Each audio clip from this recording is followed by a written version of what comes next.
Welcome to Investor in the Family Radio, a podcast about learning to invest. My name is Brian Bain, and I'm your host. At Investor in the Family Radio, we believe that every dollar and minute we spend is an investment in something, and together we want to make the best investments that we can, so thank you so much for joining us. And today's show is going to be another solo show like I did last week. And first of all, thank you to everyone for the positive feedback and the emails engaging from last week's solo podcast, as well as the article that I wrote that went along with the show. Just great to hear from all of you. And last week we talked about, should you pay $1,000 for an investment newsletter?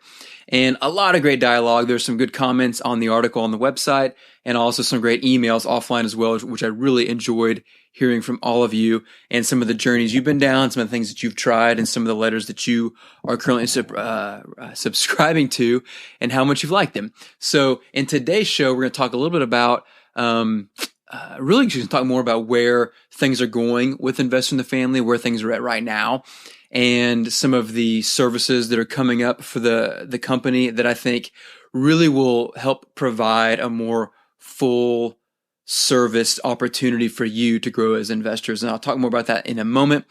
But one thing I want to mention before we get there is I have recently begun reading The Intelligent Investor by Benjamin Graham. Once again, anyone who has been investing for any period of time has probably heard about Benjamin Graham's book called The Intelligent Investor.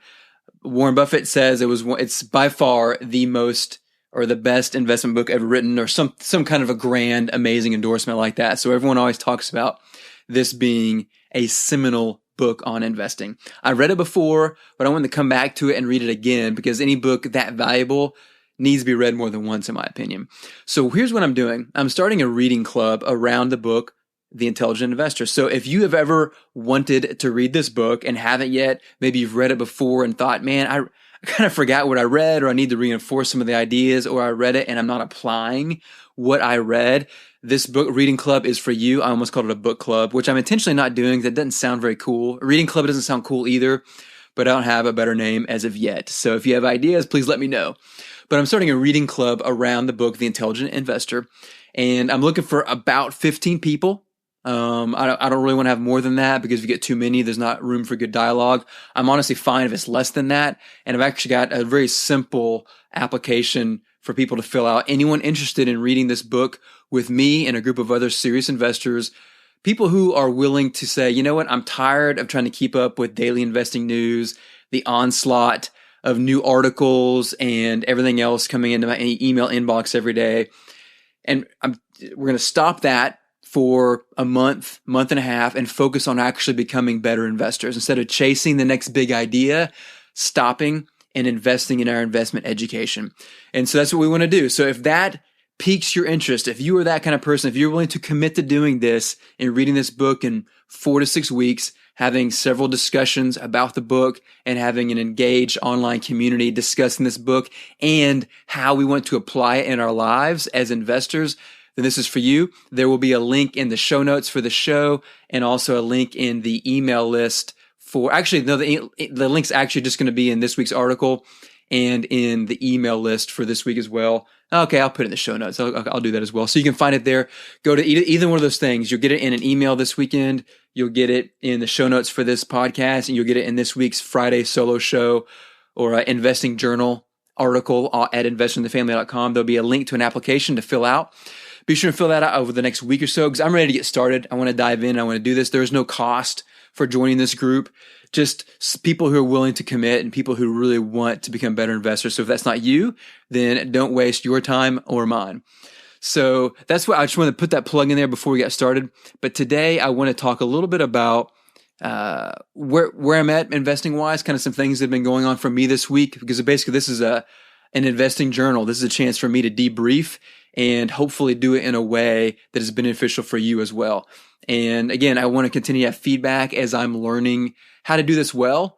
And I told a few people offline that show I posted last week actually was really hesitant to put it up there, because I haven't done much of that yet. And I felt like it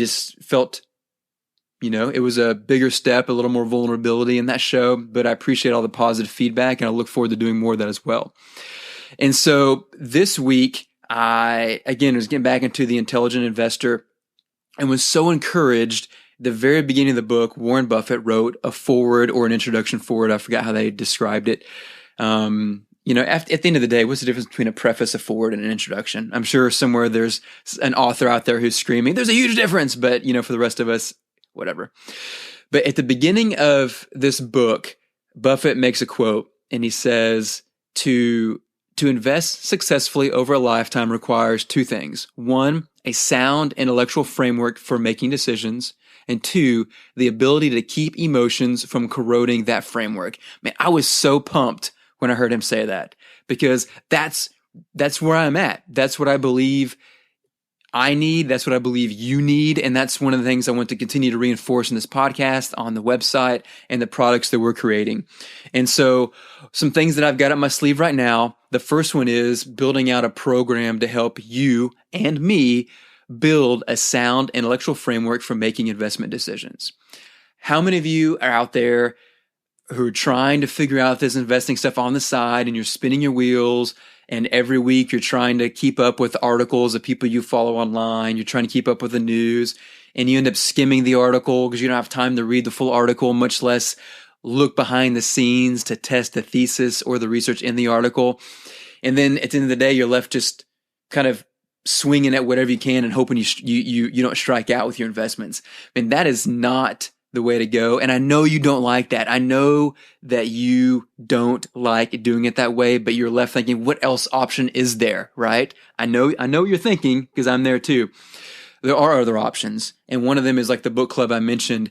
Stop trying to keep up with all the noise and focus on becoming a better investor. Do what Stephen Covey would call the quadrant 2 time, that stuff that isn't urgent, but it's super important to lay a foundation for good decision making in your business, your investing, and in your life.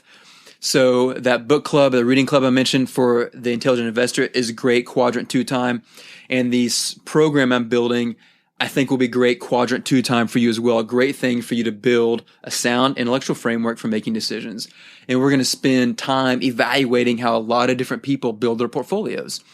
A lot of investors that you'll recognize, some of them from this show, some of them not, and laying out how do they build their portfolios, why do they build them that way, and what it takes to build the portfolio, the pros and cons of each portfolio style. And we'll work through each one of those, as well as a whole context of things surrounding that can help you stop and think through, what are your goals? What are your objectives? How do you want to invest? Of all those different types of portfolios, which ones best fit your personality and your objectives? And maybe there's a hybrid involved there.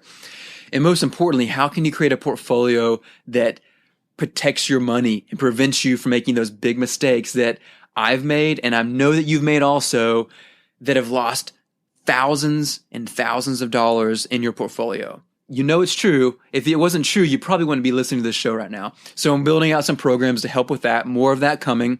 And again, if you stay connected via the email list for Investor in the Family, you'll have ongoing updates with all these things. I'll try to bring it up here in the show as well. And then also, even more near term, is building out a program to help with that second point that Buffett mentioned. The first one, having a sound intellectual framework for making decisions. The second is the ability to keep emotions from corroding that framework. This is a huge one. You've heard me over and over talk about the fact that we are all emotional, and more often than we want to admit, irrational people. We make irrational decisions. We let greed impact us more than we want to admit. We let fear impact us more than we want to admit. And we let impatience and even boredom drive our investments more than we want to admit. So there are a number of things we can do to help guard against that. I've mentioned the purchase filter, that resource that I created, which again is still available if you're interested. That's just text the word filter to the number 44222. We'll send you a link to get that filter. Or again, sign up on the email list on the website at investorinthefamily.com, and you'll get it there as well. That is one small thing to help filter your decision making. But the thing is, we all know we can cheat. We all know that you can just not look at that list. You cannot download it. You cannot look at it, have it next to your computer before making investments. And bottom line is, we can always cheat. That's just the reality. But I'm looking for people who don't want to cheat. I'm looking for people who really want to have a sound framework, and people who really want to not let emotions and our own irrationality destroy our investing, destroy our portfolios, or even our financial future for our families. So I'm creating a community. I'm creating a membership community around Investor in the Family. And there's going to be a lot of things that come into that, a lot of value add, in my opinion. But the core of it is going to be to have a context of like-minded people to process decisions with, to talk about investments you're looking at making, to present your argument for that investment. One of the biggest things that, as you know, obviously I interview a lot of investors and a lot of people who write online about their investments on forums like Seeking Alpha and other places. And time and again, they talk about how one of the main reasons they write, one of the reasons they enjoy writing so much, is that it forces them to be more disciplined in their research, and it helps them get feedback on that research. And now you may not want to be a contributor for Seeking Alpha. That's a lot of extra work involved with being able to do that. But maybe you want a forum of people who are like-minded in their disciplines and in their investment goals, where you can present your investment thesis, force you to really think it through and create one, and then get feedback from other investors to say, try to shoot holes in it, say, what are you missing? What's wrong? Again, you can always choose to ignore that advice, but at least you've had some screening happen before you make that investment. And this can happen before you buy something, before you sell something, or maybe you've heard an idea out there that you want to get other feedback on. Maybe some people are, you've heard there's a company that's popular or you've heard about, and you want to get other feedback from other people. There'd be a forum for things like that.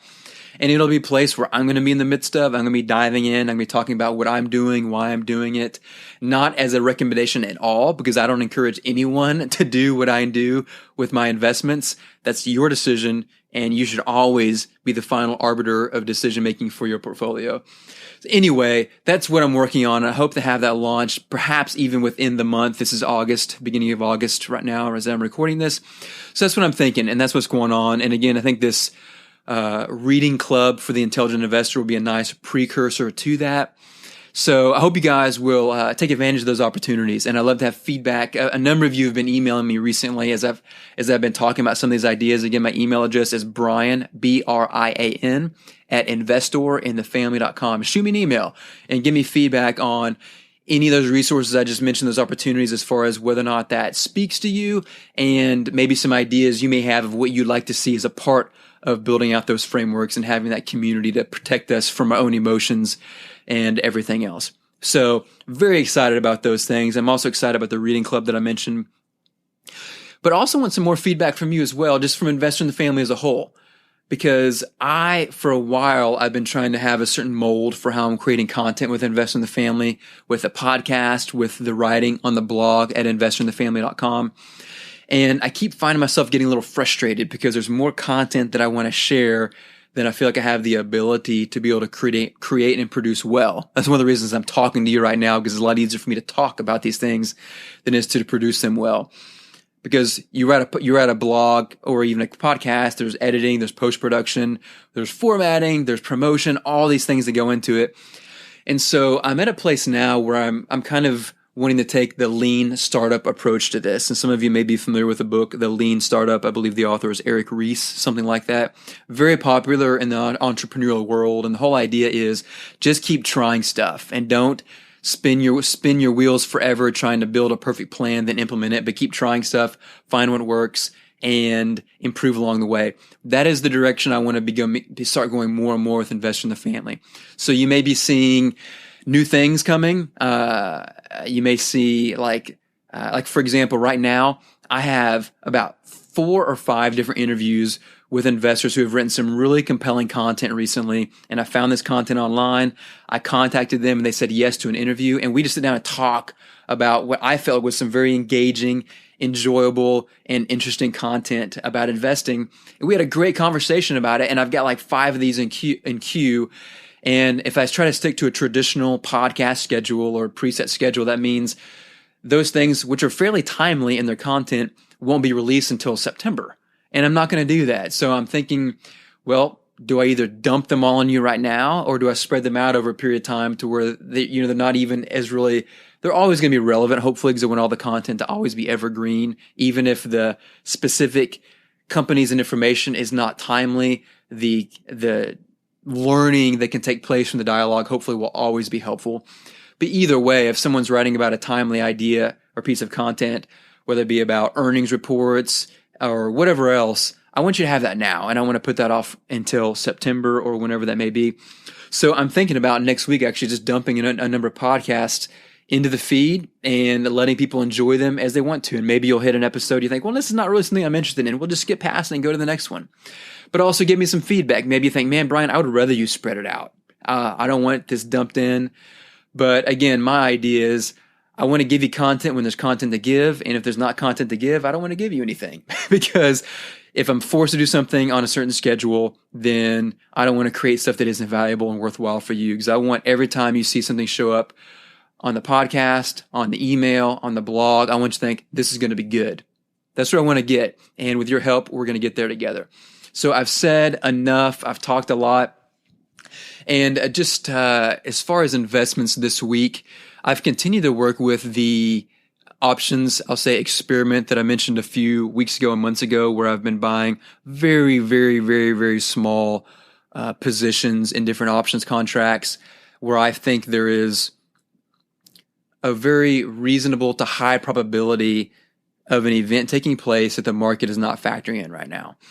I've done a number of those in the last few months on GDX, the gold mining ETF, on SLV, the silver ETF. I did one recently on USO, which is basically an oil focused energy ETF. And each one of those, I just sold the USO contracts for about a 64% gain, and the ones in GDX and SLV had, I don't have it in front of me, gains of 400% and 100% and stuff like that in just a few weeks or a month or so. And so it's been really encouraging and fruitful. But at the same time, I don't want to make it sound like some new thing has been invented, because that's not true.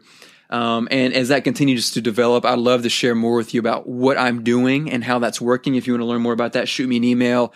If there's enough interest, I'll put that in a podcast or something as well.